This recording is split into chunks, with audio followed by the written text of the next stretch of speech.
The Haggis and Hockey Podcast. What the hell is that?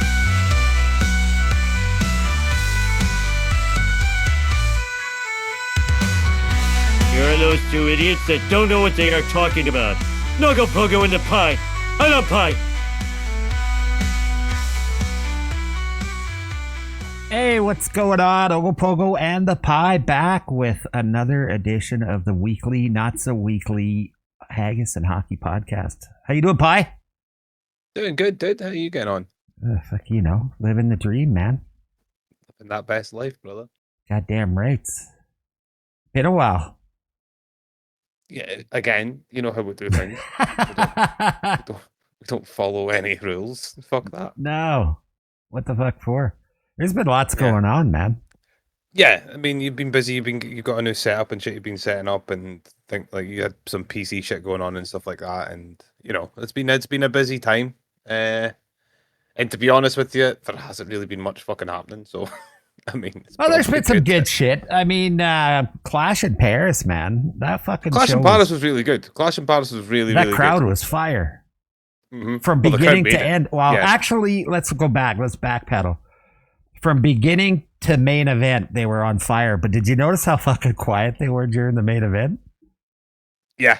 They were very quiet through the main event. I don't know if that was intentional, as in like they dumbed the fucking the crowd mics down, or what. But yeah, it was strange. I think they weird. burnt themselves out.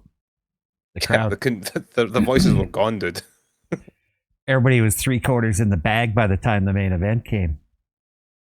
Oh yeah, but dude, like that AJ Styles match, dude. Fucking hell, Was that ever sick? that eh? was fucking crazy. That's the noise from that was fucking madness. I think he got the biggest pop of the night, to be honest.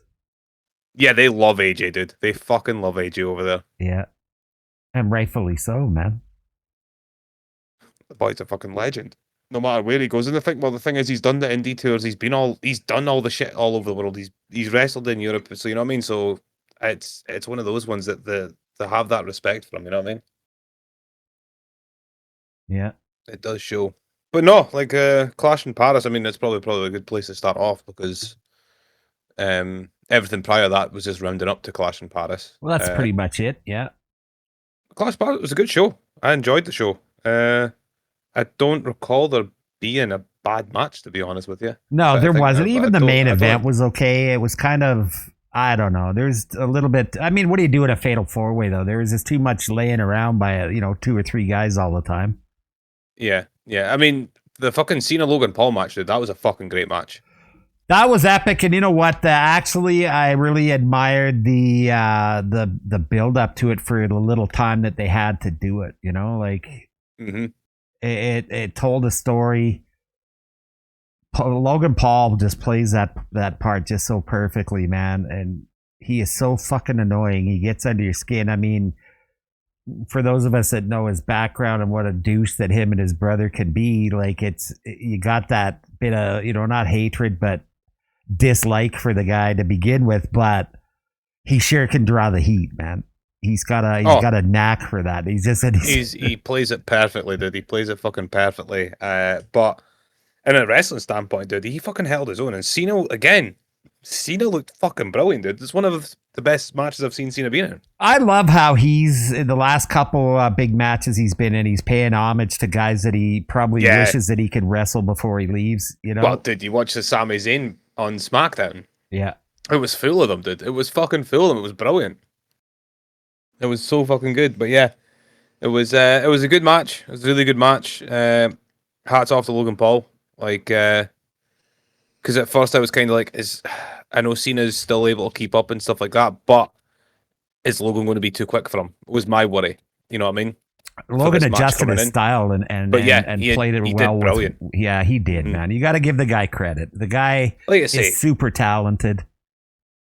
I've always said that the boy, the most annoying thing about that boy is he's probably the most talented wrestler, like naturally gifted wrestler that I've seen in a good 2-3 decades. Yeah. Like coming from where he's like having, was it 2 years full time? Even better than Zach Gowen. Yeah. Even better than Dross. There's a name for you. No shit. I was like, where the fuck did you pull that one out of? I was watching the SmackDown Vault earlier. Oh, and that's right, too. Him and Prince Albert came out, and I was Prince like, fucking Albert. Dross. Do you remember Dross? Dross. He used to eat his own sick. He used to vomit and then eat it. And Puke. Like, what the fuck? I like that He one. used to puke and then drink it back up. That documentary where they're sitting in Vince's office when Droz first comes in, and he's, I could vomit on command, and he's really, let's see. So he gives him the garbage can. Yeah. And Vince is sitting in his chair. He's gonna puke. He's gonna puke. Dude, honestly. Fucking McMahon was so fucking cheesy, man. Oh, dude, it was fucking awesome. But yeah, no, the Dross was on. Yeah, I was like, fucking Dross, and it was Prince Albert was his personal tattoo. Fucking Albert. He was his personal tattoo and piercer. He came out with his suitcase, and he had all His the little fucking case, utensils in it. I remember that. Oh man, That was just so sucked funny what to happened watch. to Droz, man. Yeah. You know, Yeah, dude. what do you do? Shit happens, you know. That's it, man. That's it. But like I say, what a performer that boy was for the short time he was in wrestling. Like, Yeah. as fucking batshit crazy as he was, like he done it so well that he was just fucking out there, man. What a fucking gimmick, though, eh? Just come out and puke. Yeah, just come out and puke. That's okay. I probably could have played that role back in my heyday, my partying days. Yeah, exactly. He just came out hammered, dude, and he was just one sip away from that moment, and that's all it was. Yeah. But anyway, we're getting sidetracked. So yeah, talking about puke. Probably lost all 4 of our fucking listeners by now. Yeah, that's it. They're like, what? He did what about this puke? I was like, yeah, he used to drink the shit. Actually, I think we're storming through the ranks. I think we're up to like 6 listeners now or something. Tell you, dude, we're going to be on fucking WWE will be giving us that phone call in no time to get on the fucking podcast. All those podcasts on the right-hand side there, or left-hand side, our name will be in there. Our name's going to be in the ring, in the middle of the ring, dude. Yeah, okay. Middle of the ring. Fuck Slim Jim and Snickers, dude. That'll be us. Haggis and Hockey, what the hell is that? Yeah, they're going to just sign Jim Ross back just to do that every time they see the logo. Fuck, what an opener too, hey? I know, going back to tradition with either Roman Reigns closing or opening the show. Him and Bronson Reed actually put on a pretty good show too, and a way to write Roman off for a while so he can go do his thing. Yeah, well, I mean, I was surprised when he came back last time, to be honest with you. I thought that was him off for a while, and then he came back the last time. I was like, oh shit, I didn't expect Roman to come back again. I thought it was him for a while. Give it a couple more years. He'll just be showing up once a year. Like, it'll just be like, it'll be WrestleMania. He just comes. He shows up. He shows up as a Royal Rumble entrant at number 30, and then he gets a WrestleMania title match, and that's him once a year. That's him done. Yeah, and he'll open the show too at WrestleMania, and then that'll be it. Yeah, that's it. He doesn't even. He's home before the fucking. He's home and on a flight before the fucking main event. Yeah. He's like back fuck there this, banging, making more kids. Yeah. I need this bloodline strong. But it was good. Bronson Reed again. Dude, the boys wrestling's coming on leaps and bounds. Like I've been super impressed with Bronson Reed. I like how he's brought in the Death Valley Driver as his finisher, which I fucking love that move. I'm so glad someone's finally using it as a finisher again. Right. Yeah, it was a good, solid match. I sure wish they'd start fucking pushing old Cobb a little bit more like they are with Bronson and whatnot, man. I just feel so bad. Just a waste of talent sitting there, you know? Did you watch any of the Lucha Underground and shit with Jeff Cobb when he was... what was his fucking name in Lucha Underground? 'Cause he was all masked up and shit. I can't remember. But anyway, dude, him in Lucha Underground was an absolute monster. And it's like, how can he go from that to this? Like, basically a fucking towel holder is what he is. Yeah. Holds fucking Solo's towel in the corner. You gotta wonder what like, the fuck is going on there, you know? Like, I know that they're just so saturated with their talent in the main card, but fuck. But then they start bringing in new ones. We'll talk about that a little bit later. Not new ones, but reused ones. I mean, I don't understand why they don't chuck him down to NXT. If that's the case, he'd be great in NXT. Oh, fuck yeah. Sorry, I had to cough. Ugh. Right. Wyatt 6 and Street Profits. That was a pretty good match too, actually. I'm having a hard time getting into this Wyatt 6 thing this time around again. I am as well, but I was glad to see that they've brought back Bo Dallas as Bo Dallas. And that bit before the match. I like that a lot because it's given you the feel of when Bray was doing Bray with the Fiend, you know what I mean? Yeah. Yeah, man, I thought that was pretty smart for them to do, and it makes the character a little bit more intriguing. But this whole I don't know. To me, the Wyatt Six just don't fit into the tag team scene. You know? No, they don't. It's a faction, and it should be.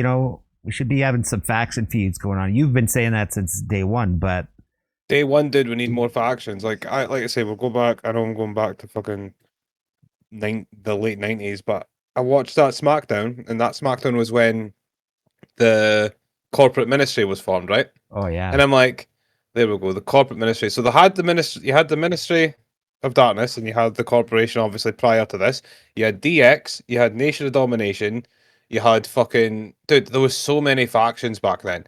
You had the Acolytes, you had the Brood, you had fucking dude. There was and then they amalgamated them into fucking one, basically. Yeah. And it was like, so you got a faction of fucking 30 people, which is fucking crazy. You had the Mean Street Posse, for fuck's sake. You had the Spirit Squad. I will take a Spirit Squad at this fucking moment in time. A Spirit Squad. I will fucking take a Mean Street Posse and Spirit Squad at this moment in time. The Mean Street Posse. Fuck, you're pulling some names out of the hat today. I'm pretty sure Dolph Ziggler was in the Spirit Squad. Oh yeah, I think so too, man. I think he was. Oh, there's another one. Kenny Dykstra. Yeah. Did not know he was a producer on WWE. Really? Yeah, because I seen him. He was one of the wrestlers that came out to try and stop Bronson doing 25 tsunamis on fucking Roman. And I was like, I know that guy. That's Kenny fucking Dykstra. I was like, what's he doing? Yeah, Kenny Squad member. Kenny, Johnny, Mitch, Nikki, and Mikey. Yeah, there you go. I didn't know Kenny you were such Dykstra. a big fan, dude. I didn't know you were such a big fan. I got their poster on my wall. You got their poster on the wall above the bed. give him that kiss salute every night. Just two-finger kiss salute every night. Let's not get carried away here. Oh, fucking hell. But yeah, sorry, but yeah, I did, you know what I'm saying? From day one, there's you'll even look at NXT, the amount of factions that kick down there. You know what I mean? I don't understand. I don't get it because it makes so much sense to fix the issue of having an oversaturated roster is to create factions, because you don't then have to worry about having everyone in title matches or in fucking rivalries, one and have 20 rivalries going that people can't keep up with. Yeah. You have feuds, you have rivalries with the factions, and it's easy to remember because you go, hey, okay, fucking they're fighting those guys and like those guys, but then these guys are fucking about with these guys, but they're on those guys. It's easy enough to remember.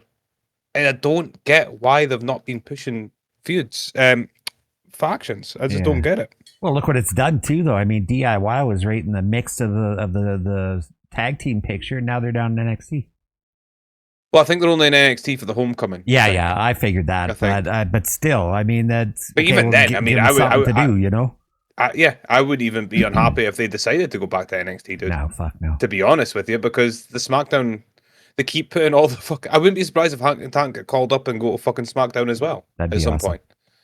But why SmackDown? Why not Raw? Yeah. Why do they keep sending all these people on to SmackDown? Yeah. All these tag teams keep going to SmackDown, and it's like, right, can Raw get somebody? Giving them the Usos, cool, good. At least we're getting the Usos. But then who they fighting? The Brawns. Yeah. Who else is there? Brawns, which again are part of a faction that shouldn't be in the tag team mix, but it's a small faction actually. But still, well, I don't mind that too much because you used to have True. Like the New Age Outlaws were, but then they were a tag team before they joined. Yeah. They were They were kind of a team when they got into DX. And then the Acolytes were already a faction before they joined the Ministry of Darkness. Yeah.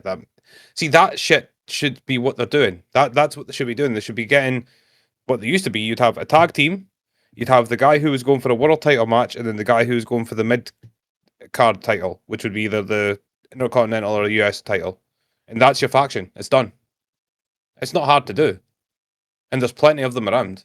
There's plenty of tag teams. There's plenty of people going for a mid card, and there's plenty of people who can go for the fucking title. Yeah. To put them together. Fucking right. It's fucking simple. And that's the annoying thing. It's fucking simple, dude. If we really put our mind to it, in 20 minutes, I guarantee I could have 5 factions that would make sense written out.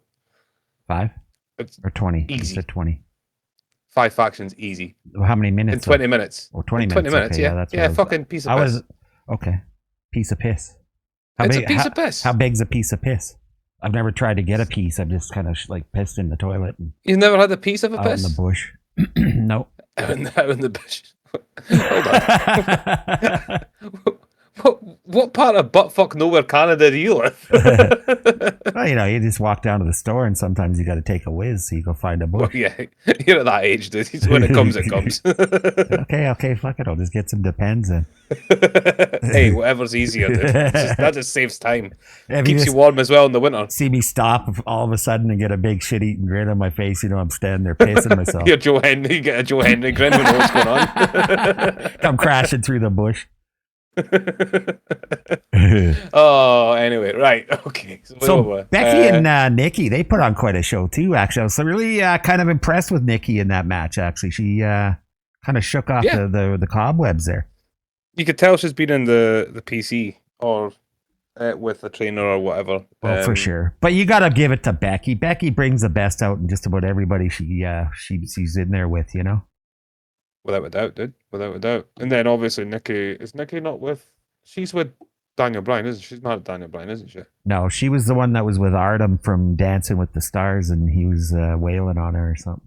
I shouldn't say that. There was some domestic issues between them. So I think it's Brie that's with Bryan Danielson. Oh, okay. Oh, yeah. Nikki used to be with fucking Cena, right? That's Cena. Right. Yeah, that's right. Okay, yeah, that's right. I'm getting confused with the fucking twins. Well, that's why Brie hasn't been on, because there was some controversy for a while that they wouldn't put her on TV because Danielson's with AEW, right? Yeah, and the way Danielson left WWE was not the best. So, and I think that's bullshit, because she's not Bryan Danielson just because she's related to him or married to him or whatever. Yeah, no, I agree. I think 100%. It's bullshit. But anyways, I don't think though. I think that's just.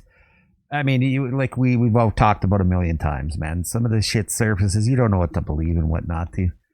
Well, like I was talking to you yesterday, we read that Wade Barrett had been dropped from WWE, but actually he's just on fucking vacation for 2 weeks. Yeah, whether it's been because there was stories made up that it was all to do with what he said about Nikki, which wasn't really derogatory. No, I don't think so. To be fair, dude, in the world we fucking live in now, with that fucking AJ Lee fucking promo that got caught, anything could be fucking derogatory these fucking days. Like, literally, dude, I tell you, after that, like, when that promo was going on, I was literally like, I might just turn it off and not watch this tonight. Like, I was at that point going, do I even want to watch this? Because this has already got me annoyed. Like, yeah, it was. This has already got this shit annoyed, because it's like, is this what we're coming to? Can't deny the numbers she draws, though, man. Fuck, I don't get it, but it's. Well, it's because she's from. It's all that fucking snowflake, fucking era bullshit of. Snowflake. I can't, dude. I can't. I just can't handle it. It does my fucking head in. Well, she's very popular. It's a good business move for WWE for sure. Good fucking business. I guess her merchandise is. But apparently, like, there was. Somebody from WWE leaked that she was actually coming back, because somebody asked the question about AJ Lee merchandise, and he was like, "Oh yeah, well, she'll be back in time for Wrestlepalooza and whatnot." Well, that's how they were. That's how they were taunting her. That's how they were like shouting her name and shit in the week before, and then Becky kept going, "She doesn't even work here," and it's like, okay, Becky, keep going. That was epic. It was like she kept saying, "She doesn't work here." It's like, okay, everybody knows. It's one of these worst kept secrets. Yeah, and apparently back in May there was a interview in the back room with the Vision, and on one of the signs in the background it said "Light It Up." So everybody was like, "Well, I spotted that back in May. I knew she." Yeah. a lot of shit. But yeah, we'll get to that anyways. We'll get to that. Yeah. So it looks like we got Rusev and Sheamus finally looked like they ended that feud. That was a fucking great match too, man. The old Donnybrook. The old Donnybrook. Dude, I loved how they had the whiskey barrels out and shit. That was fucking brilliant. That was. Power to both these boys for taking the bumps that they did. Oh, fuck, man. When Rusev put Sheamus through that bar. Yeah. Holy fuck. Yeah. I thought he's crippled, man. He's got to be crippled because that big ass frame and that little piece of fucking furniture. It was like, one of those recliners that backfires and fucking folds the guy in half frontwards. Yeah, but dude, it was a really good match. It was a great ending to a feud, which I'm hoping to do the whole like it's always going to be like an underlying feud, but never it's not going to come to fruition. Dude, I think I'd like to see them acknowledge each other's respect and fucking team up and be another. I would love for the League of Nations-esque kind of thing to happen again with those two. At least would be great because those two is a tag team. Can you imagine them two against Hank and Tank? Oh my god! Can you imagine? What a match that would be! What a match that would be, man. I like the Sheamus back when he was in his Peaky Blinders fucking outfit and shit there. Oh, it did. And he's the brawling brutes, and then fucking Butch. Don't call him Butch. Don't call him Butch. Just don't call him Butch. Yeah, hats off to both these guys, man. They put on a good show. And I was really actually surprised to see, Rusev moving on to Penta. That was a good match the other night, too, man. I don't want to get too far into that, but that was a good match. I was surprised. I liked it was out of nowhere as well, which was nice. You know what I mean? It was for a big dude, man. Old Rusev can move, you know? Dude, he's agile. Yeah, he's huge. And especially the fucking shape he's in now compared to when he left WWE. I seen a picture of Kane, dude. Have you seen Kane recently? No, not since he's like been in politics and shit. Dude, he's on DDP's yoga thing. He is in the best shape of his life. The boy is ripped. Really? It is fucking crazy. Let's see if I can find him here.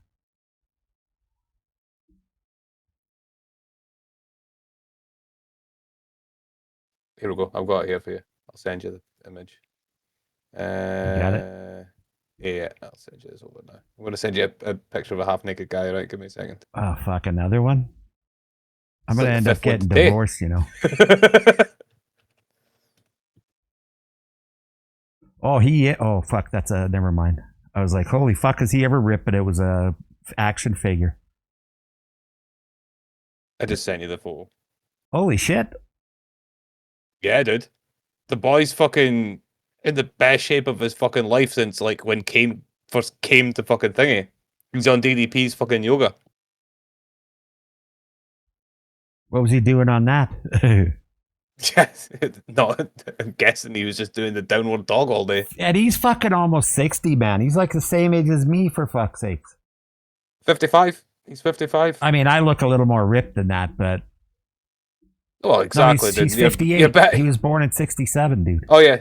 58, yeah. Look at this fucking guy. Look at his arms and shit. That's what I'm saying, dude. His physique's mad. I'll have to try to remember. I seen that today, and I was like, "Holy shit, man!"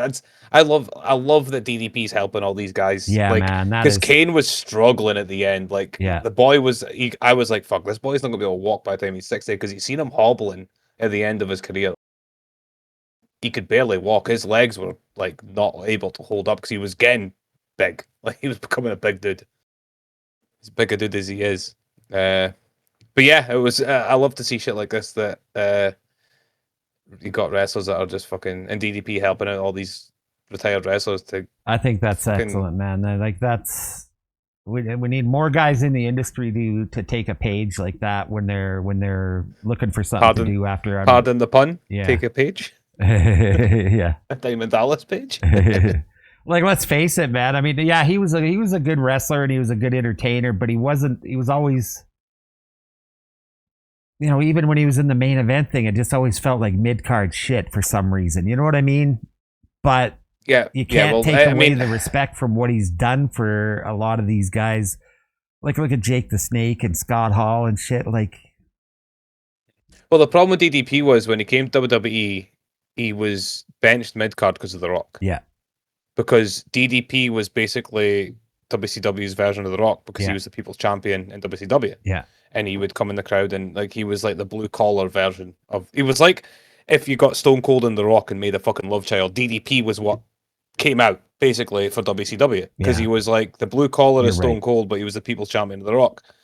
And when he came over and he was tried to the people's champion gimmick, and he like within 2 episodes of Raw, you never heard them say that again. And it was obviously The Rock shut him down, and that's how he just got benched. Well, that's why Sting didn't come originally, is because of the way the Booker T and DDP and those guys were getting treated. Yeah, it took Booker a long time to break into become and get the limelight he deserved, but then that's how he also ended up going to TNA because he was fucking That's how he was also ended up going to TNA because he just got pissed with it. Yeah, which you can't blame him. Oh, well, fuck, that's how Kurt Angle went to TNA, didn't Kurt was in the prime of his life when he went to TNA. That was the biggest thing ever. But yeah, I just thought I'd share that way when we were talking about Rusev being in great shape. It reminded me of Shawn Kane because I was like, I need to fucking let you know about this, dude, because it's fucking great to see. It is. Yeah, I'm glad you shared that with me. Well, we talked about Cena and Paul. That was a great match. The Fatal 4-Way, I don't know, it was a little lackluster for me, but still it came off pretty good, but it wasn't expected Becky Lynch. Expected a fourth man, and we got a fourth man. But we got a fourth man, but man. It was the man, Becky. I didn't dislike the ending because of that. It was good because no one expected it, even though it was the most obvious choice at the same time. Wow, we knew exactly why that she did it. Then know why, right? Because exactly. But I mean, when it happened previously, like we all knew, like they always used to like reference each other and stuff like that in the promos and things like that. But you never seen them act together on the wrestling stage. So it was good to see that they're allowing them to do that finally, which I do like. I do enjoy it when they actually let wrestlers who are together in real life be actually together on stage. Like Triple H and Step. Yeah. Well, that only came to fruition because they were together, but yeah. Like Triple H in China. X-Pac in China. And Kane in China. One night in Eddie in China. Yeah, Eddie in China. That was the best one, man. Eddie in China was the best one. Eddie in China was fucking gold, dude. Well, Eddie was gold, funny. Man. I was showing... it was when we were watching... Oh, when AJ did the thing with the chair, the Eddie Guerrero. Yeah. The Eddie Guerrero thing. I was showing Dee and she was like that. And I was like, oh, Eddie used to do this, and I showed her a bunch of old Eddie clips, dude, and I forgot some of the ones he used to do, dude. It was so fucking funny, man. He was, man. It was a great entertainer. Funny, dude. Because it was one when he did it with the chair, and he threw it at the wrestler, and then the ref took it off him, and he went out and got the belt and hit the boy over the head while the ref was putting the chair out the ring. I was like, that's fucking brilliant, dude. He just changed up every time. I still like that one match he was in, and Vicky was supposed to do some interference, and she missed her spot, and he was yelling, "Where the fuck is Vicky?" You can hear him yelling. Dude, it was so funny. It was so funny. You can hear him playing his day. If you could get two more opposite people together if you tried of Eddie and Vicky fucking Guerrero. Because it was funny, because I remember when Vicky came on the stage in WWE and shit, and you would hear, you speak to your buddies about the wrestling and stuff, and but that's not Eddie's real wife. I was like, no, that is Eddie's real wife. He's like, what? I was like, yeah. He was like, what the fuck? I was like, love's love, dude. What can I say? I was like, I don't know how, but that fucking voice, but yeah. Can you imagine? It's dinner time! It was when they forced Edge to be with Vicky for the longest time. Oh, poor went Edge. from Lita to Vicky in one fifth swoop. Yeah, that was a shock fucking to the system for sure. Speaking of which, man, it's been I've been just kind of tuning in, checking out Edge and Christian back together. Fuck, that's good to see, man. I mean, Christian's keeping his patriarch kind of mentality, his character going, but still pretty fucking cool to see those boys back together. Honestly, it's really good. I fucking loved it. I love to see them back together. I've been following that quite a bit. I've been watching quite a bit of AEW recently, just because Well, the way the writing's going in WWE, it's kind of Yeah, on well, par that's with mainly it. it. I've kind of been like, right, it's the same shit week in, week out in WWE. What's AEW got going on? That's like I said to you Even if last it's- night, man. It'd sure be nice to see Raw fire up with a fucking match instead of these promos all the time, man. It's just getting to be too much. It's too. You can predict what's going to happen. You think, okay, who's gonna? The announcers all go quiet. You're like, okay, who's going to do the promo this time? It's usually fucking Seth and them, but it was kind of cool to see the Usos come out this week. But let's get a match going. Let's do some wrestling for fuck's sakes. You know? Yeah, exactly, dude. This is the problem. It's getting back to the 5 minute. I was saying they're getting back to the 5 minute matches and 30-minute fucking needless promos. Yep. Well, I just sent you someone else as well. Sorry, we're going off topic again, but the Eddie Guerrero thing. Remember that thing I told you about the guy jumping through the table when he was meant to do the it was like an independent thing, and like the guy jumped the chair at him. I've just sent you the. It's so watching it now. fucking good, dude. fuck, that's funny. Throws himself into a table. Yeah. There was another one when they tried to throw himself through the table, and the table couldn't break. He did it about 5 times. Everybody's caught themselves laughing. He just ends up turning around and running headfirst through it, and just knocking himself clean the fuck out. Look at these But wrestlers. I don't know what wrestling promotion this. Mystery Wrestling, dude. This Mystery Wrestling looks hilarious. The clips that they put out looks fucking brilliant. It's Canadian one I'm money gonna he's have to got in look his at. hand too. It's got to be Canadian. Yeah, I think it is. But it looks so fucking funny, dude. The comedy they have in this wrestling looks fucking brilliant. Mystery I'm gonna have to look wrestling. into it. Yeah, from the Rec Room Toronto. Yeah. Okay, Toronto. cool. Well, I might have to tune into that and check some of that out. That was pretty cool. A pretty funny clip. Oh, Evil Uno's one of the main guys on it. It looks like, in Josh Alexander. Really? Yeah. Be interested to see who's all on actually that roster, to be honest. Because I guarantee you'll get maybe it'll be like some older guys from back in the day who are at the end of the career probably on a wrestling thing like that. Especially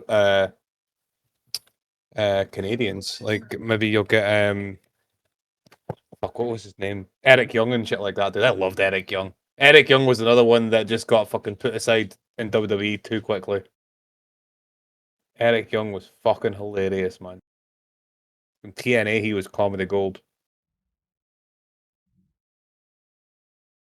Absolute comedy gold. What do we got going on here, man? Let's see here. I'm just Great looking at wrestling. what we should do one time, buddy. We should spend a week each and do some research around these indie scenes and see who's wrestling where. We know what Matt Riddle's not doing. Yeah, well, fuck What a that. fucking moron. What the fuck is he doing, dude? He's fucking lost it, man. He's fucking lost it.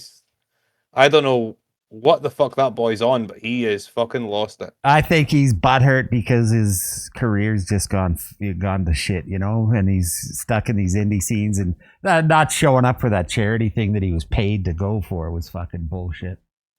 Well, the one I'm wanting to look for is the Enzo Amore's one. His fucking wrestling company. Because that looks fucking hilarious, man. And Enzo Amore was fucking brilliant. Enzo Amore was absolute gold. Real One, that's right. Yeah, the Real One wrestling. I think he was fighting with a fan last week on his fucking show. No way. And it wasn't even staged. He jumped in. They did a jump. He jumped into the crowd, and he hit a fan over. And as he was leaving, the fan just fucking pulled his fucking hair back, like properly yanked his hair back. And Enzo just turned around and started beating the shit out of him. And it's just been lying on the floor, bloody as fuck, and gets back in the ring and keeps wrestling. It was like when Eddie got pulled down off the fucking ladder that time, remember? And he went into full fucking fight mode. Yeah. And he just, and then everyone started, and then, was there not one with Triple H? The Triple H not like fucking, he literally like fucking properly football tackled someone and just like properly took them down and started beating the fuck out of them. It was funny as fuck, man. But yeah, anyway, sidetracked again. I'm getting pretty stoked for the Worlds Collide card coming up here on Friday. Is it this Friday? Yeah. No, sorry, not this Friday. It's the following. Yeah, the 12th. It is this Friday. It is this Friday. Shit. Fuck, we got Vikingo and Mysterio for the title. That's going to be a fucking brutal. Right. That's going to be an awesome match, man. Because it's in Vegas, right? Yeah.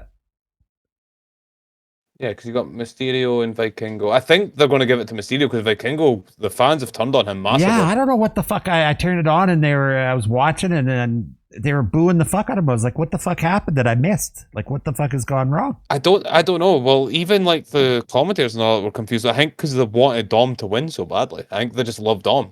You got the New Day with Ric Flair challenging Psycho Clown and Pagano.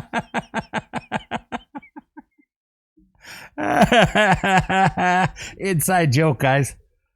We kind of we kind of walk on eggshells around wrestling time because he's 7 hours ahead and he doesn't get to see it till the next morning after I've watched it. So I knew that he hadn't seen it yet. It was still pretty early on Tuesday, and I said to him, I can't believe fucking Ric Flair is back with New Day. And then I said, have you watched Raw yet? He said, no.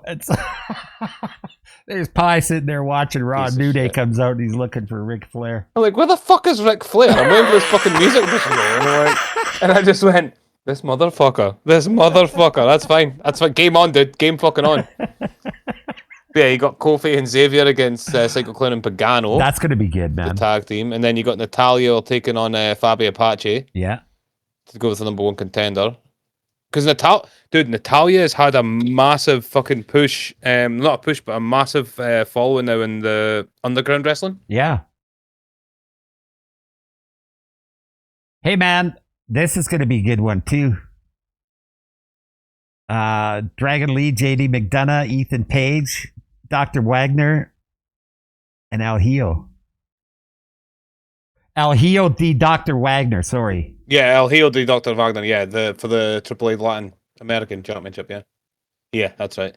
Yeah, El Hijo Dr. Ethan Wagner, Page, JD McDonough, Dragon Lee in the same fucking ring, man. Yeah, awesome. Dude, the fucking mixed tag of Mr. Iguana and Lola Vice against That's fucking Finn good. and Roxanne, which would be good. Yeah. Finn and Roxanne, that should be, I'm sure we'll get some interference here somehow. Yeah, I think something might happen in that one. And then you've got the whole fucking 8-man tag at the end as well, with fucking everyone in it. Yeah, La Parca. Fuck, he's been around a long time, eh? Yeah, dude. I remember back watching, like, fucking Nitro. He was in WCW, dude.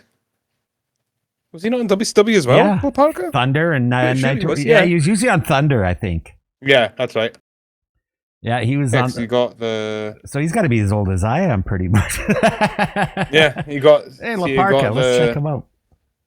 You got the LWO and Mini Abismo Negro in an 8-man tag. Dude, he is as old as I am.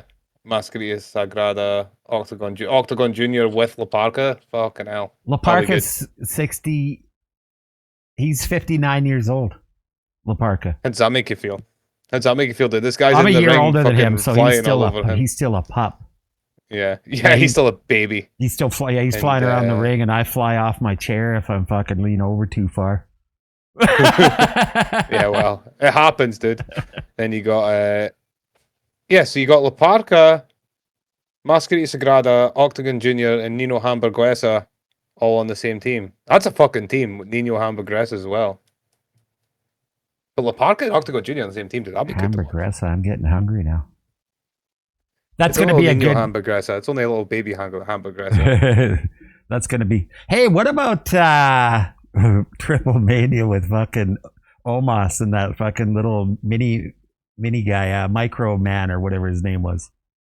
Dude, he was fucking brilliant. It kind of reminded me of back in the early WrestleMania days when King Kong Bundy and who was that fucking guy, that hillbilly guy? Hillbilly Jim. They were tagged up with midgets and fucking, I think it was Little Beaver. Yeah, that's right. Because what's his name? That announcer. What the fuck is his name? Not the announcer, but he was a celebrity announcer. And he was going and King Kong Bundy power slammed Little Beaver and what the fuck's that guy's name? And he said, "There's a little beaver all over this place." yeah. Yeah. Well, you've got Nino Hamburguesa. He's not a hot dog. He's not completely vertically challenged, but he's like 5 foot, maybe 5'4". So he's like a Vikingo kind of. Shot well. He's about 5'4" wide as well. Oh, is he? Yeah, he's a rounded figure, shall we say? Because Mini Abismo Negro's like a beach ball. I'm pretty sure he's part of the mini wrestling league or whatever the fuck call himself. Micro wrestling. My sister, he's 5 and foot. Her Yeah, daughter went to Mini that. Abismo Negro is 5'1". 5'1". Yeah, it's no. I mean, he's a giant still compared to the Micro Man. Well, yeah. Whoever his name is. That's his name now. Mini Me. Micro Man. I would call him Mini Me. Yeah. But yeah, so yeah, they've got they're in the mini division. Yeah. So they are him and Nino Hamburguesa. That's how he's called, Hamburguesa, because he's a fat fuck. Like Tonga. They're both part of the mini division, but I would say Nino Hamburguesa would be seen as like a Great Khali in the mini division. Okay. He's like 5'5". That's tall. Great Khali. It's like the Great Khali. He's Great Khali kind of thing, I'd say. Old one expression, yeah. Great Khali. So yeah, so who else? So you're going to get them going in and doing some shit. That'll be good. I just love how they still do it down there like that, man. It's awesome. Yeah. It's great to see. It's held on some old school values. I remember that you used to get it on Raw. Yep. You used to get they had the mini wrestling on Raw, like in between matches. Yeah. They would have them out, and it was usually on like a advert break, like a commercial break for the States. They'd be out for 15, 20-minute matches, and they were great. They were great matches. Give them a chance to get on the stage. You know what I mean? They're entertaining as hell, man. I don't see what the problem is. We even had that back in the Stampede days. Back then it was midget wrestling, right? Yeah, that's what it was called. Yeah, it was called midget wrestling. And I know you had that over here as well. A little PC here in these days and times. Shit. But anyways, back when the Stampede was on, which is the big event in Calgary every year, that's when they'd have a big show. They'd move it to the bigger the corral at the time. I don't even think the Saddle Dome was around at that time. But anyways, they'd have a couple of mini matches, and that's when you'd get your cage matches. And Harley Race had come into town and shit like that, right? That was the big days back in Stampede wrestling. Yeah. Holy shit! What's that? So, Mini Abismo Negro was Mini Goldust. No way. Yeah, it was Mini Goldust. Mini Goldust. Yeah. Remember he said Mini Goldust against Mini Vader? That's right. That was late 90s. Because you had the tag team, it was Goldust and fucking Vader, and they had the mini versions come out. Yeah. Fucking rights, I remember that. That was awesome, dude. Those were the days, my friend. We thought they'd never end. We'd sing. Yeah, I know. Look at us. Look at us now. Look at us now. Look at us. Fucking number one on the podcast charts. Podcasts. Yeah, we're number one on the podcasts. Yeah, for sure. For sure. Right, where were we? What were we talking about? AAA. Yeah, AAA Worlds Collide. That's this Friday. Shit, I didn't realize. Friday. Okay, I'll be watching that. Got the big Canelo fight Saturday. Yeah, and if you even fucking, you know what? I'm uninstalling Discord from my fucking phone, and I'm not opening Discord on my PC until I watch that fight on Sunday morning, because it's not going to be till like 3 a.m. my time, and I'm not going to be up to watch it. So fuck, you see, Mae Young fucking refereed the fucking Canelo fight. Mae Young was one of the ring girls. Yeah, from round 12. Yeah. That's gonna be a great fight, man. I wouldn't do that to you. I was just fucking with you about the Ric Flair thing. I was still pissed off about the Wyatt Six, so I had to get you back. The one weekend you don't watch SmackDown live on fucking TV, dude. It's the one show I know that you always watch because you're always in that. You're usually always in the house on the Friday. It was the one Friday you went out. I was like, oh, for fuck's sake. Well, I was at Mom's and like this last Friday too. I had to watch SmackDown replay because she watches. She's a big fan of the Kansas City Chiefs in NFL, so they were playing Friday night. So we watched that. That's right, they were. And then they were in Brazil actually. Mm-hmm. Yeah, no, I watched some of the match. Dude. And so we watched that. Then she went to bed. Then I watched SmackDown. So I was pretty quiet on the old Discord until then. Yeah, I mean, yeah, SmackDown was. So that's gonna be a great fight. That Canelo fight. Looking forward to it. I don't know what to think, man. I like I said to you, I'm pulling for Canelo for sure because I've always been a big fan, but. I don't know, man. Can't deny Crawford 41-0. The only thing is he's moving up to he's taking a big jump, right? Yeah, weight class. Yeah, he is. I mean, what you're pulling for old cinnamon buns? Cinnamon buns. Old cinnamon buns. Fuck, that's hilarious, man. I can't believe you didn't know. I can't believe you didn't know that. Dude. When he said, I was like, yeah. This was back a few years when I first heard of him, and then I looked him up and I said, oh, fuck, he's an Irish guy. And then I heard him talk. I went, no, he's not an Irish guy. Yeah, he's got a Japanese accent. Yeah. Dude, honestly, he's the most un-Mexican looking fucker I've ever seen in my life. For a second, I thought he had alopecia, but he doesn't. He's just a white ginger Mexican. Yeah, Didn't think they existed. They figure he's got some Irish in his history somewhere. He's gotta. Yeah. Either that or he's related to Sheamus, and he's just a little darker shade. When Sheamus was down and doing the fucking Mexican tours back in the day, popped out a little Canelo. Oh, fuck. Oh, so NXT Homecoming's on Tuesday. Okay. Yeah, that's next Tuesday. That's gonna be epic too. I thought that was classified as a. So it's not even a PLE. Okay, that's no, cool. But like I said, the card that they've got stacked, it's gonna overshadow. It's gonna overshadow. Cards in general are fucking good. Don't even mind fucking. They had a flag match. When was the last time you seen a flag match on a fucking standard? When was the last time you didn't see a normal match on a standard fucking show? You know, on a standard fucking show, man. It reminded me of back in the Stampede Wrestling days. They had him a couple times, but Jim Neidhart and some other big tank. They used to have these coal miner's gloves on a match or coal miner's glove. Now, all it was like a garden glove that was sprayed silver or whatever, but they had to climb up and get the glove, and once they got it, they could use it. So it kind of reminded me of that, the flag match. But yeah, I haven't seen one for I don't know, forever. Hold on a minute. So Ethan Page is defending against Tyler Breeze. Is he? That's what it says here. Well, yeah, because didn't Tyler come in and he came out and took a photo of him like he was doing the live stream thing. I loved seeing Tyler Breeze again. I was like, I fucking see Tyler Breeze and Fandango did. They were fucking hilarious, man. They were funny as shit. But yeah, it was good to see Tyler Breeze back. So yeah, no, it's I'm looking at the card. Unless this is old. When was this on? What website am I even on? F for W Online. What the fuck knows? No, it was published on yesterday at 10 to 10. So yeah, that's right. So yeah, you got Ethan Page defends against Tyler Breeze. Interesting. Very interesting. And Grayson Waller's doing the Grayson Waller effect. I'm waiting to see how many times he gets absolutely smashed by Obafemi. Oh fuck.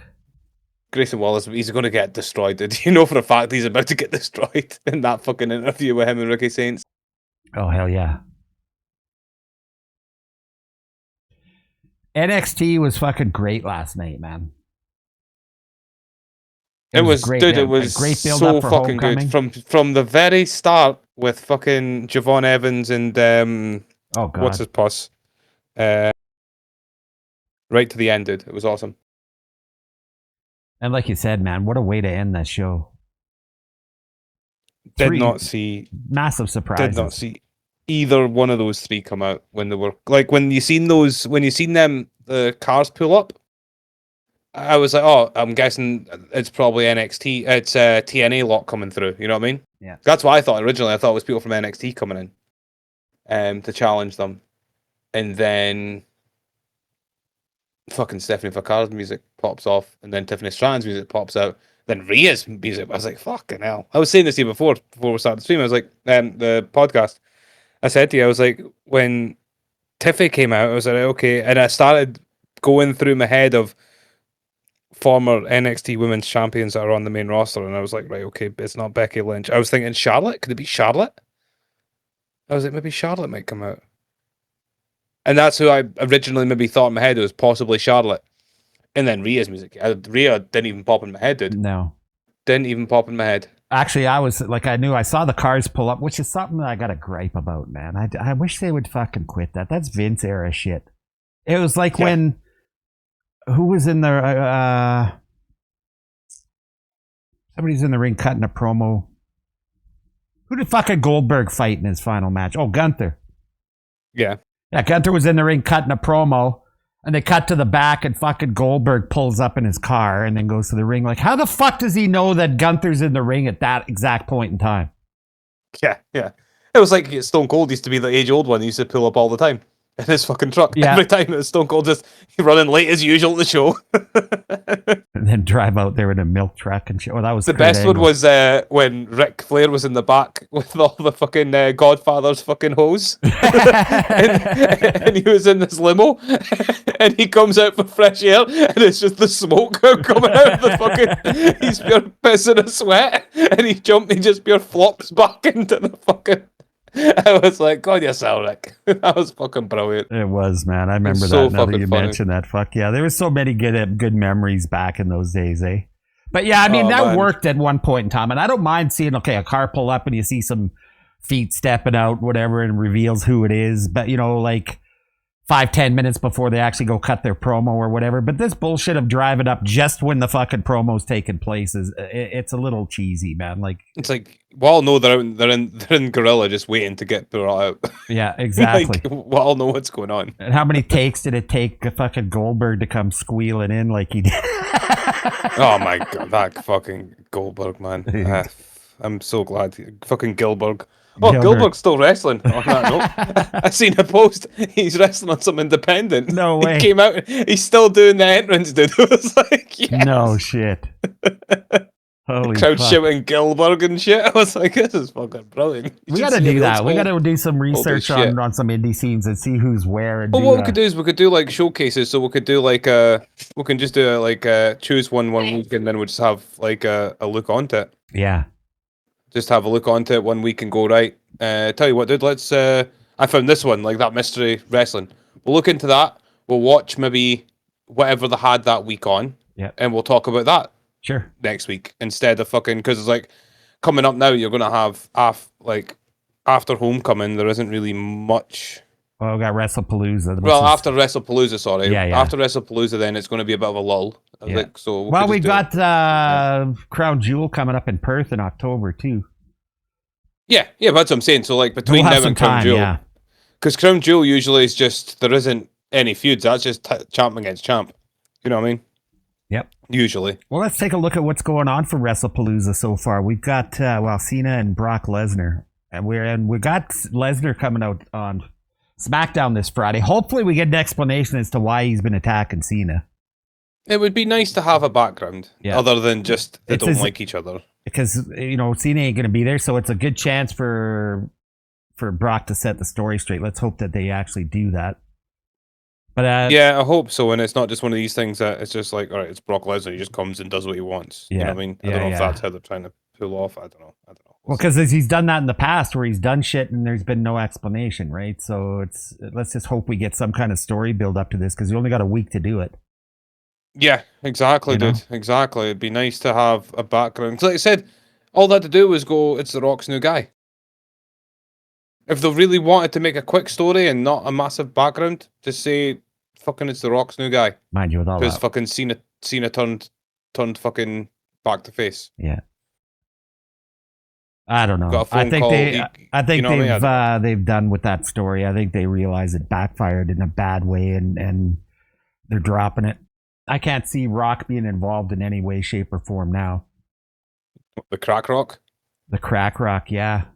Fuck, he looks like he's about $1.05 now. Yeah, like I said, dude, I think his roid dealer kind of fucking dried up or got sent to jail, so he's a bit fucked. Well, apparently it's for a part in a movie, but that's a pretty drastic fucking transformation to do I guess especially the the movie just done as Mark Kerr. Yeah, because he was fucking massive in that. Yeah, that actually looks like a really good fucking movie. I've not. No, I want to see I'm it looking too. forward. I'm looking forward to watch that because that does look like a. I couldn't even believe it was The Rock did when. Yeah, and it was like Dwayne Johnson. I was like, sorry, what? Even the guys like, even the guys on UFC, the announcers on UFC, they were like, "Holy fuck!" Like I couldn't believe the job that he did. Rogan was talking about it too. Mm-hmm, yeah, so I'm really looking forward to that because I think he'll do a really good job in that movie.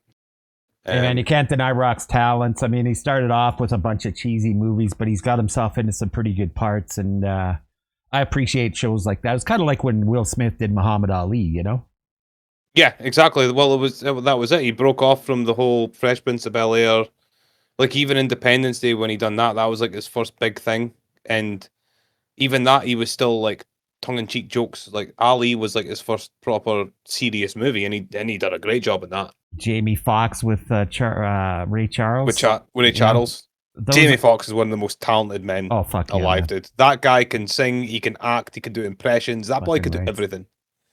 He started off in comedy, and I'm pretty sure he was on Def Comedy Jam. I think he started off on. But, I believe so too, yeah.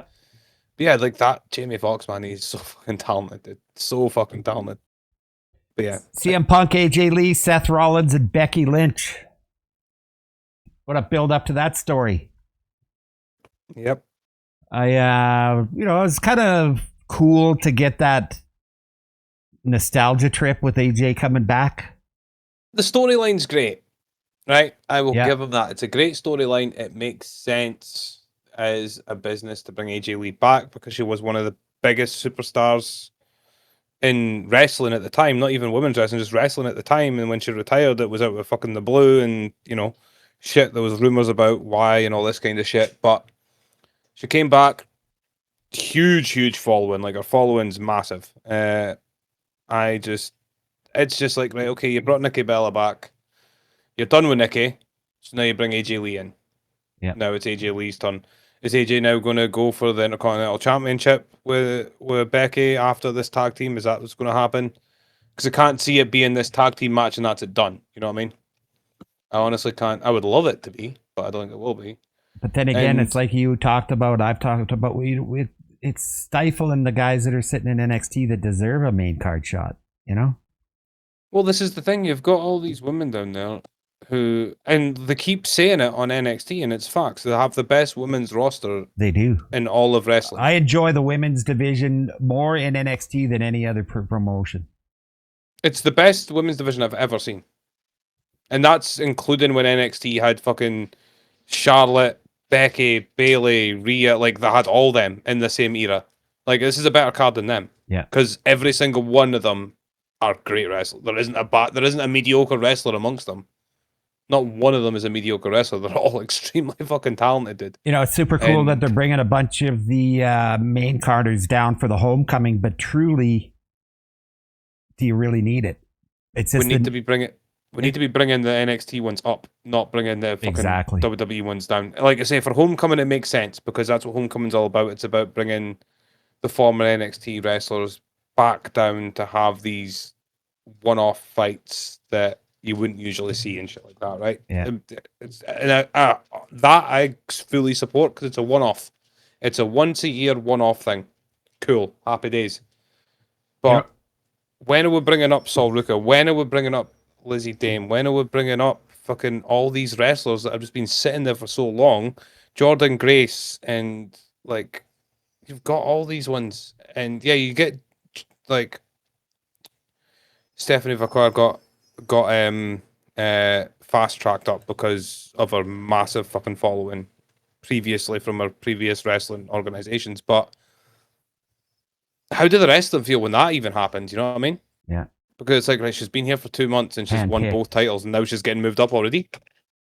Yeah, It's like I've been here for fucking 4 years and I still can't get moved up, but everybody loves me. Yeah. You know what I mean? Like Lash Legend and fucking Jada Parker, like the followings they all have is huge. Yeah. Yeah, I mean, I get it from a business standpoint. I mean, let's face it, we're in the era now where it's money's everything, and we're not always going to get what we want, obviously, right? Because it's not what makes the money for the company. But it would sure be nice to see these kids get a shot, you know? As long as they're paying them fucking well, dude, and it's not stifling, and it's not stifled payments that, because they're not on the road and shit like that, they're not getting any bonuses or add-ons and all this shit because they get to go home every night. I really hope they're paying them well, because I would love to see what the NXT fucking ratings are on TV. Yeah. They must be huge. They must be massive. For the fact that they don't tour. You know what I mean? It's in the same place every week. Yeah. It must be huge because people can't go out to the shows to watch them. So I really wish they would just make NXT its own brand. Like properly, not its own brand, but it's literally own franchise. Yeah. And break off as WWE and just call it NXT as a franchise. Yeah. And if you want to keep them there, but make it its own franchise and make their world title and tag team titles like on par. You know what I mean? And not looked down upon as a stepping stone. Yeah. Because that's the biggest issue. Everyone's stepping stones down there. Like Obafemi, I mean, fuck, dude, Obafemi. He must be sitting there wondering, going, when am I getting a chance here? Yeah. Because I've been world champion and dominating this place for so long. But again, we don't really know what. Are all these guys happy just being down there? Being able to go home every night? Man, you know what I mean? The way the way they perform and what they put into the show, they sure look like they're passionate and enjoying what they're doing. Well, this is the thing. I mean, end of the day, they're not going to be paid badly. It's like they're still going to be on a good fucking wage, regardless, right? Yeah. They have to be, because I guarantee you, every other fucking main organization is sniffing around these guys left, right, and center. Oh fuck yeah! Like I guarantee you, AEW are constantly trying to get people from NXT, but it's the other way around. People are going from AEW and main roster to NXT, so there must be other things going on other than just you might get to WWE's main roster maybe at some point. Yeah. Because that's not a big enough pull for going from AEW. Because, I mean, Ethan Page was one of the bigger wrestlers on AEW at the time when he came to NXT. I mean, fucking Mariah May in AEW was world champion. And she came to NXT. Yeah. And she's, you know what I mean? So it's like, there must be something. And is it the factor that they can just literally live in fucking Orlando and just chill in Orlando and just go to work and come home every night? You know what I mean? Is it something that at the point now they're kind of like, I'd rather this and still get paid fucking $2 million a year or $1 million a year, still making shit tons of money. And also, you know, it feels a lot more like a family run feel, like the way they all wrestle together and shit, because like they're with each other inside work and out, because they all live fucking within 5 minutes of each other, basically. You know what I mean? They're not finishing shows and flying off to other parts of the country to go home for the week. NXT wrestlers pay very significantly, but developmental contracts typically range from $50,000 to $150,000 annually, with the average being around $80,000. And that was in 2022 estimate, so we can increase that a little bit. So Even let's then, just that's say not around much. 50 to 60,000 a year. You know what? That's still not a bad wage for. It's not a bad wage, dude, but fuck, you can make 50, 60 grand a year working in But that's okay. That's probably just their salaries. Like, what about they're obviously rifling out some merchandise and stuff too. Not as big as the main card stars, obviously. Well, they'll but- get appearance fees and all that kind of shit as yeah. well. Yeah. So I mean, but I can probably see a mixed reaction in the back there of some that like, when the fuck, like you said with Obi when Oba, like, you know, when the fuck am I going to go up? And then there's some that are just comfortable as fuck being where they're at, you know? So well, this is what I'm saying. I don't know if it's the case that a lot of them are just happy having that basically 9-to-5 job. You know what I mean? They get to go home every night. They get to have a relationship with their family. Yeah. And not be on the road fucking 300 odd days a year. Yeah. So yeah, it could be the case that is. We don't know. I just hope it's not the case that these people are sitting there going, "Cool, another wrestler's just come back, and I'm going to have to wait another 6 months to have a chance of getting on the roster." Like, you know what I mean? I don't know. I was thinking of something last night too. You know, this tag team. Speaking of this tag team match with Punk and AJ Lee and Rollins and whatnot, we actually talked about on our first podcast when Vision was forming, and we were talking about the fourth man, and we did mention that Becky would be a possibility. Oh yeah, I remember saying that we did, but I didn't think it would happen. No, I thought it was one of these ones that was too obvious, but obviously like not obvious at the same time. When she came in on Punk with the hood on and stuff like that, I mean, you knew right away who it was, but it was still somewhat of a surprise. Like, holy fuck, they actually pulled the trigger on that. Yeah. You know, I think it's a good fit because she's going to be off doing her women's match thing, so it's not like somebody that they had to plunk in to take pinfalls and shit like that. Bronson Reed, he's doing a pretty good job of that himself. Yeah, exactly, dude. Yeah, but yeah, that boy just can't stop injuring himself. Io and Stephanie for the title. Yeah, finally gonna happen. I don't know, because Stephanie Vacar's been extremely quiet the last couple of months. Yeah, I don't know what's been going on or what's been happening, if she had an injury or if she had like personal things going on or what, but it's been strange because obviously she's still going to have that support in that back end, but it's like all that momentum she had's just gone, you know? I feel as though Stephanie Vacar will win, and it'll be the case of Asuka will get involved somehow and some bullshit will happen, and then there'll be a feud with Asuka and Io, I think is going to be what's going to come on, and then Stephanie Vacar will then get challenged by Rhea or somebody like that. Yeah, that's my guess. It's for something's got to happen with Asuka for sure. She's got to get involved somehow. There's been too much of that in the backroom segments here. Yeah, so I could see Asuka getting involved in it backfiring and Io losing the match, costing Io the match. And then that'll push a Io and Asuka rivalry, which takes Io out of the equation for a little bit to give other people chances to move up, hopefully, is the plan, I would say. I just read here, dude, WWE main roster salaries minimum reported to be around 350 grand a year. Wow. Minimum. So you got motherfuckers who can't fucking wrestle to save themselves. That's minimum. They say average is over $1 million. Wow. Minimum 350, and yet you got superstars earning not even half that on NXT. Yeah. Oh my fuck. That's what annoys me, is that kind of shit. Yeah. It's like, if you're going to keep them down there, that's fine, but they're working just as hard as everyone else, if not harder. Yeah. I feel as though NXT has more pull in new fans ability than the fucking main card at the moment. I wish they'd find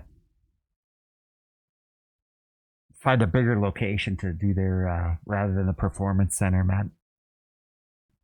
Just for the sake of there must be plenty of spots. Well, that's what I was gonna say, man. I mean, it would be that much bigger of a draw if there was a crowd behind them. You know, the crowd that they have is fantastic, but fuck, it's even smaller than the crowds we used to have at Stampede Wrestling here at the little pavilion. I don't even think I think it's less than 1,500 that go in there. Yeah, it's like 12, I thought I heard.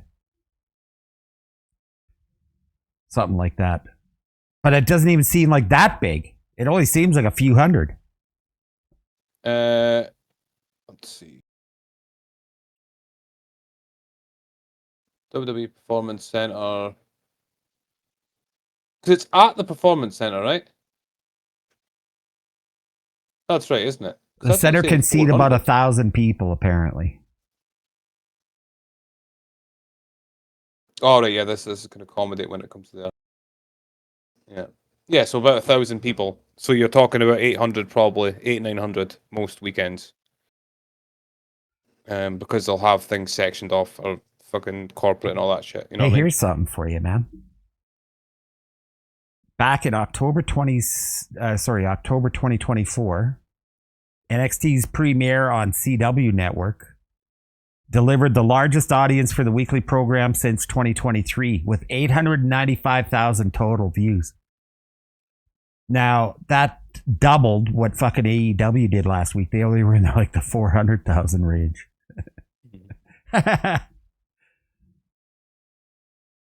Just kind of caught that. It's mad though, is it? Absolutely mad.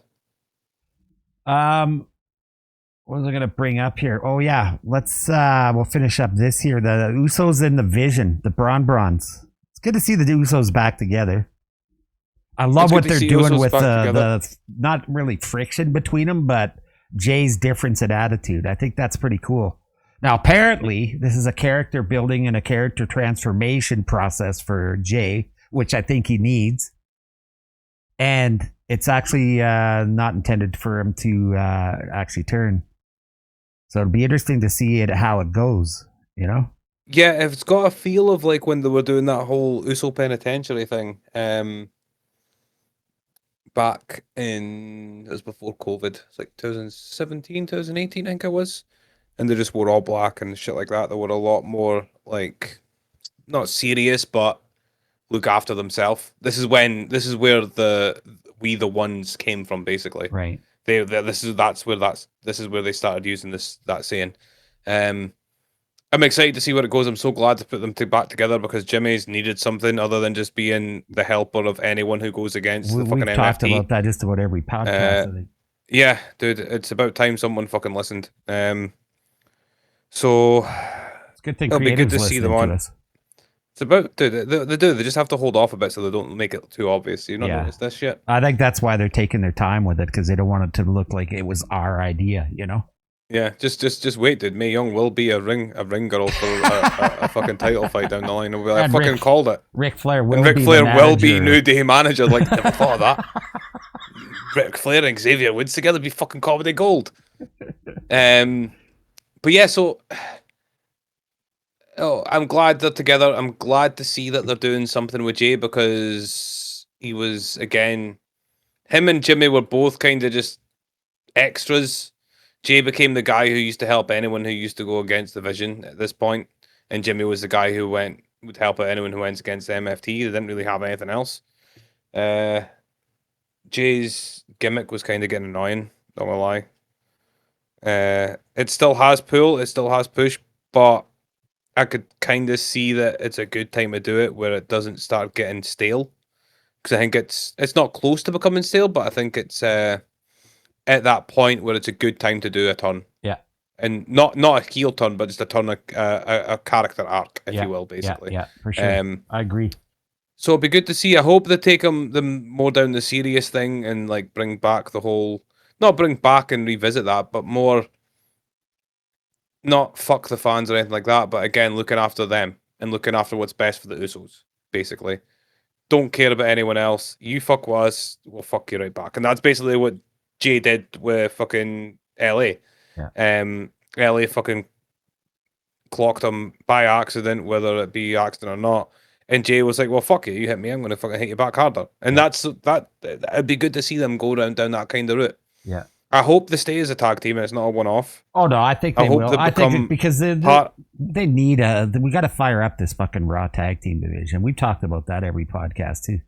Mm-hmm. So, I mean, but it's great to have that story within a story, you know? Yeah, exactly, dude. Exactly. So, but yeah, I'm glad to see that. That'll be a good match. I think it'll be a very good match. It'll be great to see them wrestling together again, just as them two, not as the Bloodline or anything like that. Just Jimmy and Jay. You know what I mean? Yeah, they're not tied to anything else. So that's the 4 matches that they've got so far. They've got to add a couple more. I'm thinking somewhere along the lines of like Mysterio versus Penta versus Rusev. I mean, Penta and Rusev have both made it abundantly clear that they want a championship title. And so that'd be kind of a cool match to see, actually. It'd be a very cool match. When's Wrestlepalooza? Is that? It's on the 20th. 2 weeks? Yeah, so it's the following weekend. Yeah. Cool. Sweet. AJ Styles and El Grande Americano would be a good one too. Yeah, I could see that happening because of obviously what happened with him in the Dominic match. Grande Americano, dude. Gotta love him. Hey, See, man. he got a new entrance music. Yeah. You know, he's doing a fucking great job with that. Who would have known a German would be a great Mexican? For sure. See, now he looks more Mexican than fucking Canelo does, so it's fine. You know, when Kaiser was just coming out as Kaiser, doing his thing, I was like, I can't get into this fucking shit. Yeah. But the switch and his singing and his even his fucking Spanish, dude. His Spanish is even his Spanish is good. But then obviously because because he probably can. I'm not gonna lie, he could probably speak fluent Spanish because he's from Germany. It's fucking stone's throw away. You know what I mean? Yeah. Like in school, we learned Spanish and Spanish, French, and German. They probably learned English, Spanish, and French. You know what I mean? Spain's a big travel hotspot for a lot of the UK, but a lot of Europe too, right? Yeah. It's massive. And like I say, at schools, the 3 languages we learnt was Spanish, German, and French. In Germany, it's going to be English, French, and Spanish. It's the 3 main ones. You know what I mean? The 4 main ones are French, Spanish, English, and German. And like my buddy Laws that's in my streams all the time. He's down in Spain like a couple times a year and stays down there for a month at a shot or whatever.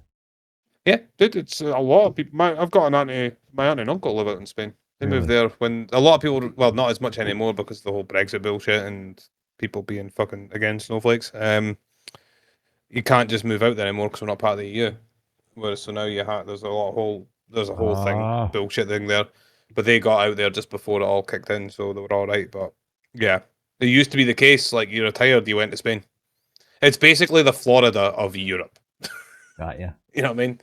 For the States. But yeah, so I don't know. I'm great to see Kaiser doing that. Oh, for sure, man. For sure.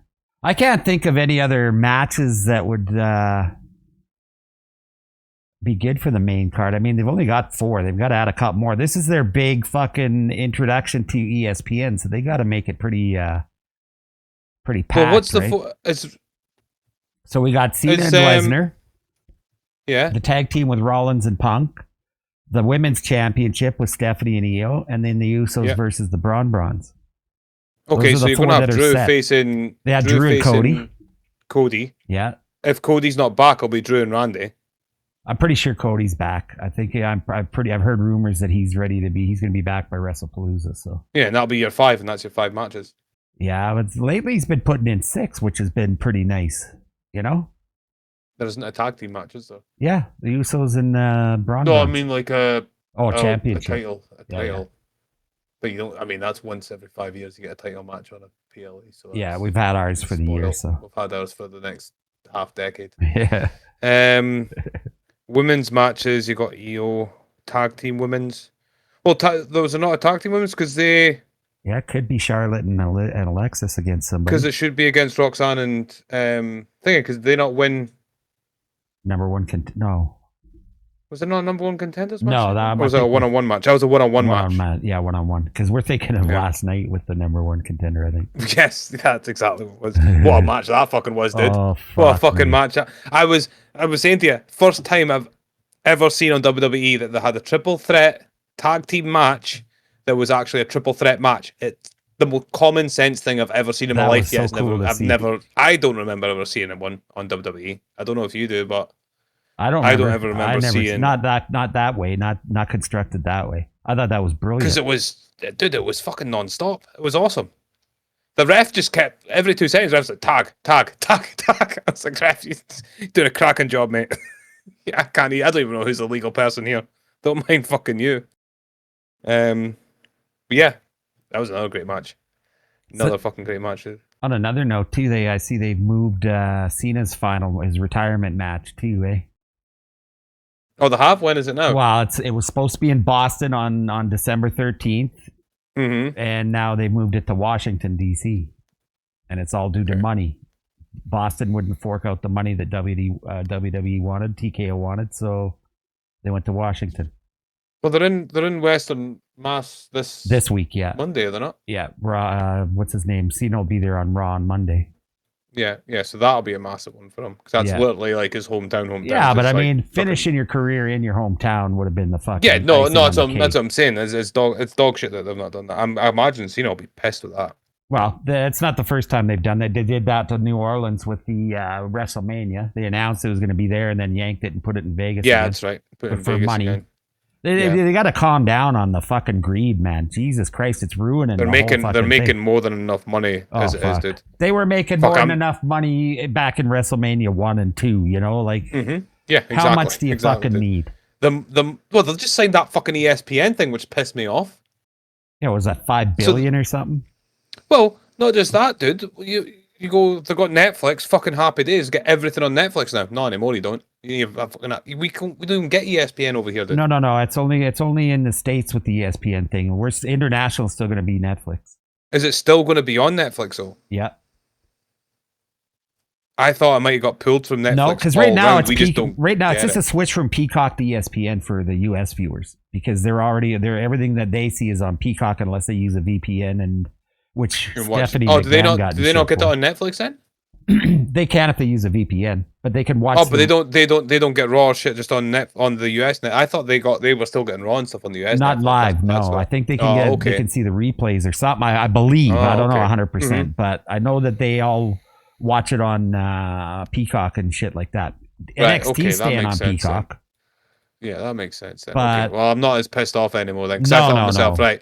So they'll. Was it like a 10-year deal with Netflix or something? So we're good for. Well, that's how I was so confused about the whole thing. I was like, how the fuck is this working? They've just signed one for Netflix, but ESPN now have it as well. No. It's only for the US viewers. Yeah. Because I know a lot of the guys that I've passed by and whatnot that are doing reviews and shit. A lot of them use a VPN to watch Netflix on or watch it on Netflix. You would. Why? Yeah, exactly. Of course you would. Everyone's got Netflix anyway. You know what I mean? Fuck. Yeah. All right, okay, but yeah, that's what I'm saying. I'm surprised Cena didn't turn around going, I'll foot the bill, so have it in fucking Boston. You know what I mean? Yeah. Honestly, surprised he didn't turn around and go, look, I'll fucking pay. How much do you fucking need? The amount of money you make on fucking TV rights alone is ridiculous, but you need what? Another fucking $500,000? Here, take it. See, like AEW pays fucking cities to host their fucking shows, and the TKO is the opposite. You got to pay them to fucking bring your show in. Mm-hmm. Well, it's like AEW were in Philadelphia for like fucking 3 weeks, 4 weeks, and then they were in Chicago for 3. In the old, dude, it was awesome. It was fucking great to see it. Shit like that. It's like that's what I like about AEW as well, is they go to these iconic fucking arenas. You know what I mean? I love nostalgia. I love anything to do with nostalgia, it's awesome. Man. It's awesome. That's the one thing I do like about AEW,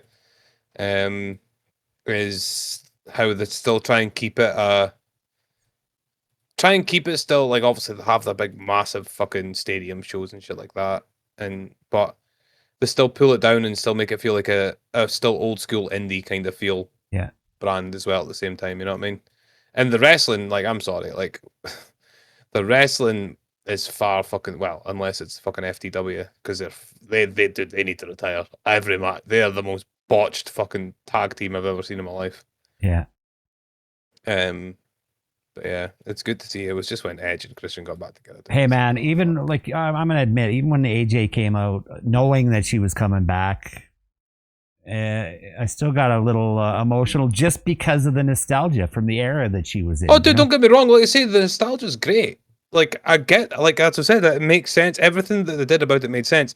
It just annoys me that we've got such a stacked women's roster. Oh yeah, I totally agree with that too. It's totally like, agree with that. I don't mind this, but you just brought Nikki Bella back. Yeah.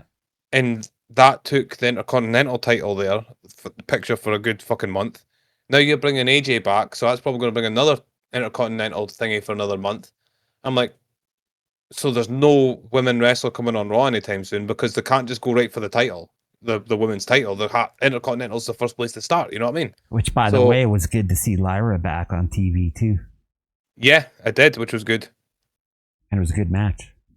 It was a very good match, and I'm liking what they're doing with Bayley, dude. I really like what they're doing with Bayley. Yeah, I think it's awesome. It's like having her old personalities of all the fucking characters she played in her head and shit, dude. I am loving this shit. It's fucking awesome. Yeah, she does it so well. Yeah, she fucking pulls it off so fucking well, man. Hey, man. They're at least in some areas they're getting really creative, which is cool to see, man. But this is the annoying thing. The creativity could be there, but it's like when it comes to the bigger names, it's just like, right, just do this. Just do this. Cookie Just cutter do this. shit. Yeah. Yeah, it is, dude. It's the same shit every week. There's like no imagination whatsoever. This whole It's just vision thing, rinse it's and the repeat. same shit every fucking week. They come out and cut a promo just dissing everything, and then somebody comes out and then fucking you get a couple spears, and then you get a couple tsunamis, and then they walk away leaving the fucker in the ring. You know, it's the same fucking shit every fucking Well, this is week. the thing, right? It's like, why are they not doing like they did back in the day with like the Union?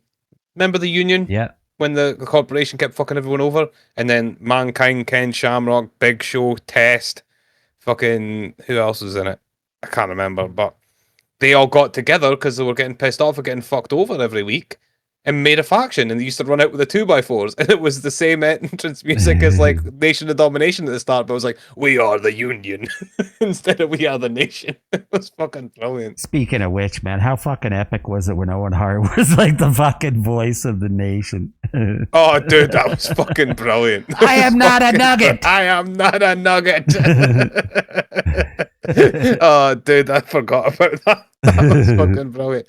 But I'm saying though, they don't have to like merge and make sense. Just fucking put them together because they're all the same enemies. Yeah. Instead of the same shit that, oh, there's 3 guys. Well, that means we can put them in a triple threat match. But then they're going to end up hating each other and fighting each other anyway. And then there's going to be another 3 guys coming in later on that the Vision are going to go again. It's the same with MFT. It's like, dude, this is so predictable bullshit. Just throw them together, create a faction, and you're good. Yeah, You know what I mean? It doesn't have to we need go a faction forever. going around wreaking havoc, like not just in the ring all the time, but in the backstage. No, and in the shit back. like that. You need a DX. Yeah. I know you're not going to get a DX, but you need one like that that'll do shit in the back and fuck around and have a bit of comedy, but when shit gets real, fucking shit's real, you know what I mean? That's another episode we could do too, is reviving some of these old factions and who we'd put them in and who we'd put in today. You know? We can have a faction stream and literally sit down and go, right, we're going to make fantasy factions. Of what we've got here. Haggis and Hockey fantasy factions. Yeah, dude, I think that should be like a thing we do. I'm up for that. Fuck it, let's do that shit. Okay, fuck it. Let's scrap So that's this. fine. So Let's scrap this podcast and we'll start that shit. Bullshit. We'll start a new one. We've got that, and then we've got that, and then we've got the independent wrestling one as well. Fuck this WWE bullshit. Yeah, we'll keep NXT, but we're gonna create our own wrestling federation using fucking WWE stars. yeah, exactly. Mixed in with some TNA and AEW stars too. Yeah, and then we'll pick out some random fucking indie wrestlers that we think are hilarious and stick them in as up and comers. Yeah. Yeah, like Zach Gowen. Yeah. yeah. Oh, fuck me. Well, I guess we're pretty much set for this week. We've kind of got all caught up on, well, not kind of caught up on shit. I know it was a bit of a blender episode. We just kind of talked about whatever, but that's, that's how we roll. That's how we do things. Yes, indeed. All right, man. Well, let's see what happens. We'll see what happens. We'll try to hook up here in the next little while, yeah. And talk about World's the Canelo fight. I think, yeah, Canelo. That's going to be epic. Talk about Cinnamon Bun and see what he's got to do. Cinnamon Bun. So we've got Worlds Collide, Cinnamon Bun, and then I think we'll do it after Homecoming, because there's no point doing it before Homecoming. Yeah, man, I'd like to see what happens next Tuesday.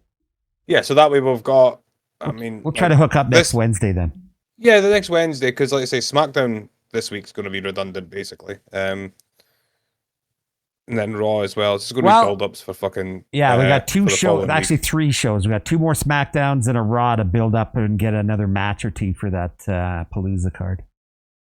It'll probably be the Cody and Drew match, I think. That's a good call. Yeah, it would make sense. It would make sense. I'm glad Drew's getting into that picture, man. I hope he gets a title, dude. Then he could buy a lanyard and not forget his passport. Yeah. Dumb fuck. I still think still that was bullshit. a ruse, man. Still bullshit. He was at his house. He was at his house in the States. Probably. He's talking about being in England, but you see fucking gators and shit out in the back. yeah. I was at a zoo. That's what we're talking about. fucking Joe Hendry in the background with his fucking shit-eating grin. I still think that's fucking great whenever somebody just mentions his name and he shows up. Fuck, that's so Dude, funny, it's man. been his gimmick for so long. It's so fucking funny, though, because it's just the most random fucking places. Like, he comes out of lockers, he barges through fucking walls. Like last night when he come rolling through that wall with that shit-eating grin. Fucking just cracked because up. Cutler was like, wait, he's not coming. Fucking Joe Hendry ain't coming nowhere. You just hear his music and he just barges through the fucking wall. Kind of reminded me, I always think back to this one Halloween back in my party days, and we went to this, there's a big bar, a cowboy bar here in town. It's called the Ranchman's. And we pulled up there, and there's this big fight out in the parking lot. And like I said, it was Halloween night, right? So there's these two guys fighting, and this one guy just got the living shit kicked out of him. And then the crowd kind of dispersed. The cops show up, and the crowd kind of dispersed. The guy that got the shit kicked out of him, he gets up off the ground. He turns around, and he was decked up like a clown. He had this big shit-eating fucking smile on his face. It just looked hilarious. And he got the shit kicked out of him. He turns around, he's fucking smiling, eh? So it kind of reminded me of Joe Hendry. Yeah, dude. Fucking right. He's a fucking the man, the myth, the legend. All right. So that's the deal. We'll try to hook up next Wednesday so we can go over Worlds Collide, Cinnamon, and Homecoming. And Homecoming, too. That Homecoming, I think, is going to be the hot topic of discussion. Well, Triple H. Oh, without a doubt, dude. Without a fucking doubt, dude. Might have to be like an almost a 2-hour podcast next week. Yeah. What, like usual? Yeah, like usual. Said talk about fuck all. They didn't even talk about fucking Homecoming or Cinnamon. They just kept talking about these fucking midget guys and this guy who puked in all the time when he went to the ring. You're gonna puke! All right, guys. Thanks so much for taking time out to hang out with us. We do appreciate it. Hope to see you again next week. Until then, just be safe, look after each other, and we'll catch you on the next one. See ya.